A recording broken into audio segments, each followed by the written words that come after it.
అందరికీ నమస్కారం. Welcome to news local. Mandapeta పట్టణంలోని టీడీపీ కార్యాలయంలో ఎమ్మెల్యే వేగుళ్ల జోగేశ్వరరావు శుక్రవారం ప్రజా సమస్యల పరిష్కార వేదిక కార్యక్రమం నిర్వహించారు. మండపేట నియోజకవర్గ వ్యాప్తంగా ప్రజలు తమ సమస్యల పరిష్కారానికి ఆర్జీ చేసుకున్నారు. తనకు అందిన దరఖాస్తుల పరిష్కారం కొరకు సంబంధిత అధికారుల ముందుంచుతానని భరోసా ఇచ్చారు. తన దృష్టికి వచ్చిన సమస్యను ప్రాధాన్యత క్రమంలో పరిష్కరిస్తామని వేగుళ్ల పేర్కొన్నారు. ఈ కార్యక్రమంలో దరఖాస్తు చేసుకున్న కొందరికి హాస్పిటల్ ఖర్చుల నిమిత్తం మంజూరైన సీఎం రిలీఫ్ ఫండ్ చెక్కులను అందజేశారు. అలాగే ఇటీవల 10వ తరగతి పరీక్షల్లో ఉత్తమ ఫలితాలు సాధించిన విద్యార్థులను ఎమ్మెల్యే వేగుళ్ల సత్కరించారు. సీఎం చంద్రబాబు నాయుడు ఆదేశాల మేరకు ప్రతి శుక్రవారం ప్రజా సమస్యల పరిష్కార వేదిక కార్యక్రమం చేపట్టి సంక్షేమం, అభివృద్ధి ప్రతి ఒక్కరికి అందేలా చర్యలు తీసుకుంటున్నామని వేగుళ్ల పేర్కొన్నారు.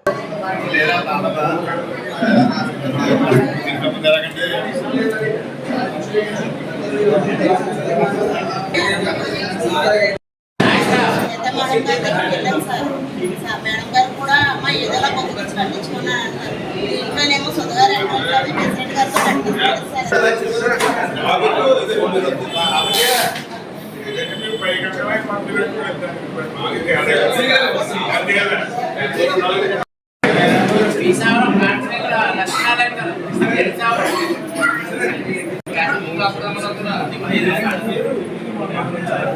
ఎక్కడ